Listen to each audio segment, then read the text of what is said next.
আমরা সারাদিন কত কিছু নিয়ে চিন্তা করি, তাই না?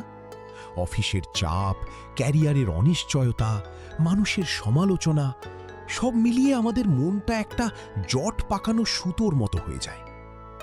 এই জট খোলার উপায় কি? মাঝে মাঝে মনে হয় কোনো এক নির্জন বাগানে বসে যদি শুধু ফুলগুলোর দিকে তাকিয়ে থাকা যেত, তবে সব সমস্যা হয়তো ছোট মনে হতো। একটি ছোট গল্প শুনুন। একজন মালি খুব সুন্দর ফুল ফোটাতেন। একদিন এক ধনী ব্যক্তি তার বাগানে এসে অবাক হয়ে গেলেন। তিনি দেখলেন মালি একটি পুরনো, ধুলো মাখা এবং কিছুটা ফাটা কাঁচের পাত্রে তার সবচেয়ে সুন্দর গোলাপগুলো সাজিয়ে রেখেছেন। ধনী ব্যক্তিটি বিদ্রূপ করে বললেন, আপনার কাছে এত সুন্দর ফুল, অথচ আপনি এগুলোকে এমন একটি ভাঙা পাত্রে রেখেছেন। এগুলো কি সুন্দর একটি ক্রিস্টালের ফুলদানিতে রাখা যায় না? মালি মৃদু হাসলেন। তিনি বললেন, স্যার, আপনি পাত্রের ভাঙা অংশগুলো দেখছেন, আর আমি দেখছি ফুলগুলো কত সতেজভাবে ফুটে আছে।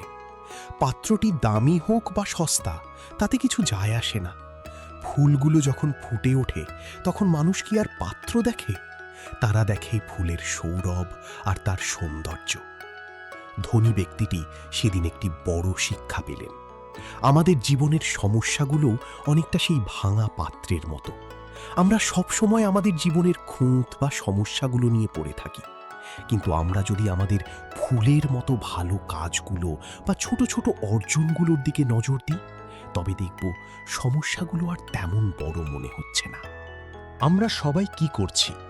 সারাক্ষণ আমাদের জীবনের ভাঙা পাত্র অর্থাৎ অভাব আর অভিযোগ নিয়ে চিন্তা করছি। কিন্তু একবার ভেবে দেখুন তো, আপনার জীবনে এমন কতগুলো ফুল বা সাফল্য আছে যা আপনি নিজে রোপণ করেছেন। হতে পারে সেটা ছোট কোনো কাজ, কোনো মানুষের মুখে হাসি ফোটানো, কিংবা নতুন কিছু শেখা। সেই সাফল্যগুলোকে কি আপনি যথেষ্ট গুরুত্ব দিচ্ছেন? আপনার বাগানে যখন আপনি একটি চারা রোপণ করেন, তখন কি আপনি মাটিটা নিখুঁত কিনা তা নিয়ে বসে থাকেন? না, আপনি শুধু বীজটার ওপর বিশ্বাস রাখেন। জীবনের ক্ষেত্রেও ঠিক তাই। আপনার পরিস্থিতি যাই হোক, আপনার পাত্র যেমনই হোক, আপনার ভেতরে যে সম্ভাবনা আছে তাকে ফুটতে দিন। আপনার চারপাশের মানুষ হয়তো আপনার ত্রুটি খুঁজবে, হয়তো বলবে তুমি পারছো না, তোমার দ্বারা হবে না। মনে রাখবেন, তারা আপনার জীবনের পাত্রটি দেখছে, কিন্তু আপনার ভেতরে যে স্বপ্নের ফুল ফুটছে সেটা তারা দেখতে পাচ্ছে না, আর সেটা দেখার দরকারও নেই। আপনার কাজ শুধু নিজেকে সযত্নে বড় করে তোলা। আজ থেকে একটা ছোট্ট কাজ করবেন। যখনই মনে হবে জীবনটা খুব কঠিন লাগছে, তখন নিজেকে একটা প্রশ্ন করবেন, আমি কি আমার ভাঙা পাত্র নিয়ে পড়ে আছি, নাকি আমার ভেতরের ফুলটিকে ফুটিয়ে তোলার চেষ্টা করছি? আপনার এই লড়াই, আপনার এই প্রচেষ্টা, এগুলোই আপনার বাগানের সবচেয়ে সুন্দর ফুল। আর হ্যাঁ, আপনি যদি এই ভিডিওটি শেষ পর্যন্ত দেখে থাকেন, তার মানে আপনি আপনার নিজের জীবনের বাগানের যত্ন নিতে সত্যিই আগ্রহী। এটাই আপনার প্রথম জয়। অনেক কথা বললাম।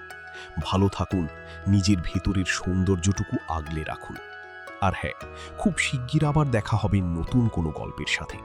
ততক্ষণ পর্যন্ত নিজের বাগানে একটু সময় কাটান, সতেজ থাকুন।